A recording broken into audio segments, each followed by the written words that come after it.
மீண்டும் உங்களை எல்லாம் சந்திப்பதில் மிக்க மகிழ்ச்சி. இன்னைக்கு யாருக்கெல்லாம் தனம் பணம் கிடைக்கின்றதை பற்றி பார்ப்போம். மூன்று நான்கு வகையால் பிரிக்கலாம். அதாவது பிறந்ததிலிருந்தே அவங்க தன பிராப்தத்தோட நல்ல ஒரு ஏற்றத்திலே இருப்பாங்க. அவங்களுக்கு உயர்தனமான ஜாதக யோக அமைப்புள்ளகள். ரெண்டாவது பார்த்தீங்கன்னா ஒரு மாடரேட் ஃபேமிலி. அதில் பார்த்தீங்கன்னா தனம் இருக்கும், என்றைக்குமே அவங்களுக்கு கீழே போக மாட்டாங்க. ஆனால் தனம் எப்போவுமே அவங்களுக்கு ஓரளவு இருக்கும். சொன்னவங்களுக்கு அபரிவிதமான தனங்கள், அதுவும் வளர்ச்சி அடைஞ்சிக்கிட்டே இருக்கும்.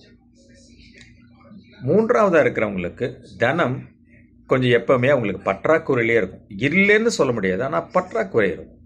நாலாவது கேட்டகரி முக்கால்வாசி பேர் அதில் தான் வருவான். ஜனம் எப்போவுமே இல்லைங்க அந்த மாதிரி ஒரு கேட்டகரி. இது ஏன் நடக்குது அப்படின்னா, லக்னத்துக்கு 2ஆம் இடமான தனஸ்தானமும் 11ஆம் இடமான லாபஸ்தானமும் நல்லா இருந்துச்சுன்னா ஒருத்தருக்கு நல்ல தனப்பிராப்தங்கள் இருக்கும். அவங்க தசை இல்லை அவங்க புத்தி கோச்சாரத்தில் நல்ல மாதிரி குருவும் சனியும் ராகு கேதுக்களும் ட்ராவல் பண்ணும்போது இது நல்லபடியாக நடக்கும். பிராப்தம் என்ன? 2 குடியவனும் 11 குடியவனும் ஒருவரை ஒருவர் பார்த்து கொள்வது, அல்லது 2 குடியவனோடு பாக்கியாதிபதி இணைந்து 11 குடியவனால் பார்க்கப்படுறது, அல்லது 11 குடியவன் 2 குடியவனோட இணைந்து 9 குடியவனால் பார்க்கப்படுறது. இவங்கெல்லாம் இணைந்து 9, 10ஆம் இடம் இல்லை 11ஆம் இடங்களில் இருப்பது. இப்படி இருந்துட்டால் மட்டும் போதாது, லக்னம் பலமடையணும், லக்னாதிபதி பலமடையணும், 5 குடியவ பூர்வ புண்ணியாதிபதியும் பலமடையணும். அப்படி அடைஞ்சாதான் அந்த யோகத்தை நம்ம அனுபவிக்க முடியும். இது ஒரு கணக்கு.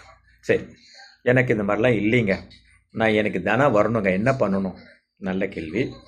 ஒன்றும் பண்ண வேண்டாம். ஒவ்வொரு வெள்ளிக்கிழமை அன்றும் சுக்கிர ஓரையில், அதாவது காலையில் 6 to 7, நைட்டு 8 to 9 சுக்கிர ஓரையில் ஒரு மகாலட்சுமி விளக்கு, சின்ன விளக்கு ஏற்றி மகாலட்சுமி பச்சை கற்பூரம் மற்றும் வாசனை திரவியங்கள், புஷ்பங்கள், கல் உப்பு, மஞ்சள், குங்குமம், ஏலக்காய் இவற்றெல்லாம் வாங்கி அதை ஒரு தட்டில் கொட்டி, ஓகே, அதுக்குள்ளே ஒரு சின்ன விளக்கு மாதிரி வச்சு அதில் உப்பால் நிரப்பி அது மேலே ஒரு சின்ன விளக்கை ஏற்றி நான் சொன்ன சுற்றி இருக்கக்கூடிய கிராம்பு மற்றும் பச்சை கற்பூரம், ஏலக்காய் இதெல்லாம் அப்படி வச்சு நீங்கள் அஷ்டலக்ஷ்மியை சொல்லி மனதார வேண்டி விளக்கு ஏற்றினீங்கன்னா உங்களுக்கு இருக்கக்கூடிய பணம் சம்மந்தப்பட்ட பிரச்சனைகள் கண்டிப்பாக விலகும். என்னுடைய வாழ்க்கையிலேருந்து நான் சொல்கிற அனுபவத்தை. அதுக்கப்புறம் நீங்கள் அதை கடைபிடிக்க வேண்டியது உங்கள் கையில் உள்ளது.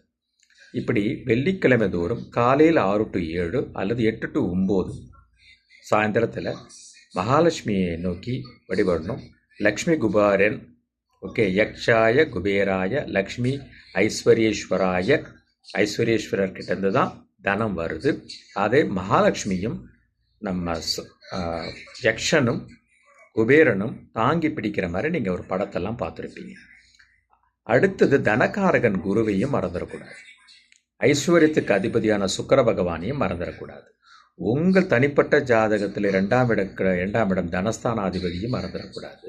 உங்கள் லாபாதிபதி லக்னத்துக்கு 11ஆம் வீட்டுக்குடையவனையும் மறந்துடக்கூடாது. இது எல்லாமே ஒரு காம்பினேஷன். ஓகேயா? செல்வம் எப்போவுமே நிலைக்காது. அது